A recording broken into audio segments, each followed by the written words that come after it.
গরম গরম ভাতের সাথে এরকম একটা ভর্তা হলে আর কি চাই। ভাত খেতে আর কিছুই লাগবে না, শুধুমাত্র এই এক পদ দিয়েই আপনি সব ভাত খেতে পারবেন।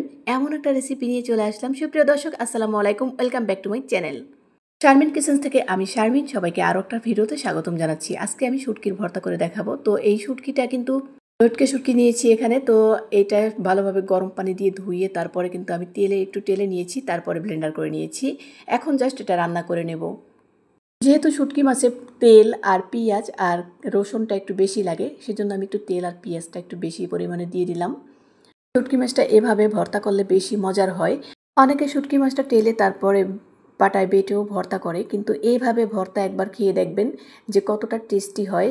ভাত কিন্তু সব এই একটা ভর্তা দিয়ে আপনি খেতে পারবেন। তো এখানে আমি রসুন বাটা, পেঁয়াজ বাটা আর আদা বাটা দিয়ে দিলাম। 2-3 মিনিট আমি পেঁয়াজটাকে একটু ভেজে নিয়েছিলাম, তারপরে কিন্তু আমি মশলাগুলো দিয়ে দিলাম। তো এখন একটু লাড়াচাড়া দিয়ে মিশিয়ে তারপর আমি এখানে দিয়ে দেব তেজপাতা, দারচিনি। আমি এখানে এলাচ দিইনি।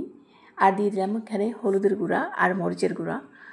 তো আমি এখানে 2 চামচ মরিচের গুঁড়া দিয়েছি, 1 চামচ পরিমাণে হলুদের গুঁড়া দিয়েছি। তো একটু পানি দিয়ে দেব যাতে মশলাটা পুড়ে না যায়। তো এখন আমি লবণ দিয়ে দেব। যেহেতু শুটকি মাছে লবণ থাকে, তাই লবণের পরিমাণটা বুঝে দিতে হবে। তো এখানে জিরা আর ধনিয়ার গুঁড়ো দিয়ে দিলাম।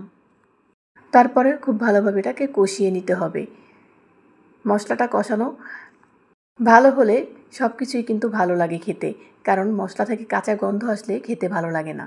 আমি কিন্তু এই রান্নায় আর কোনো পানি ব্যবহার করব না। শুটকি মাছে পানি দিলে ভালো লাগবে না। তো যেহেতু এটা ভর্তা করব, সেহেতু আর এখানে পানি দেওয়ার কোনো প্রয়োজন নেই। মশলাটা খুব ভালোভাবে কষিয়ে নিতে হবে। তারপরে এখানে আমি যে ব্লেন্ডার করে রেখেছিলাম শুটকি মাছটা, সেটা কিন্তু এখানে দিয়ে দিচ্ছি। তো এটা আমি তারপরে মিশিয়ে নেব, খুব ভালোভাবে মিশিয়ে নেব।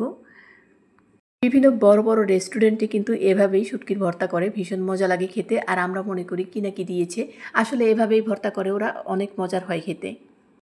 তো এখন আমি খুব ভালোভাবে লাড়াচাড়া দিয়ে এটাকে মিশিয়ে নিয়েছি, কিছুক্ষণ জাল করে নিয়েছি। তো এখন আমি এখানে দিয়ে দেব আস্ত রসুন। এটা দিলে শুটকির টেস্টটা বাড়ে। আর দিয়ে দিলাম এখানে আমি কাঁচামরিচ, আস্ত কাঁচামরিচ দিয়েছি। তো এটাকে খুব ভালোভাবে এখন আমি জাল করে নেব। এটা কিন্তু এ পর্যায়ে আমি ঢেকে রাখবো আর লো হিটে একদম রেখে দেব। ভিতরটা লালচে লালচে আমি ভেজে নেব। দেখেন আমি কিন্তু পোড়া পোড়া করছি, কিন্তু এটা কিন্তু পুরিনি একদম, এটাকে ভাজা ভাজা করছি, তাহলে বেশি মজার হয় খেতে। এটা হয়ে গেছে, এখন নামিয়ে নেব। তো ভিডিওটি কেমন লেগেছে কমেন্ট করে জানাতে ভুলবেন না। ভিডিওটি ভালো লাগলে চ্যানেলটি সাবস্ক্রাইব করে আমার পাশেই থাকুন। পাশে থাকা বেল আইকনে প্রেস করে দেবেন, তাহলে হবে কি আমি ভিডিও দিলে সঙ্গে সঙ্গে নোটিফিকেশনগুলো পেয়ে যাবেন। আজকের মতন এখানে বিদায় নিচ্ছি। আল্লাহ হাফেজ, আসসালামু আলাইকুম।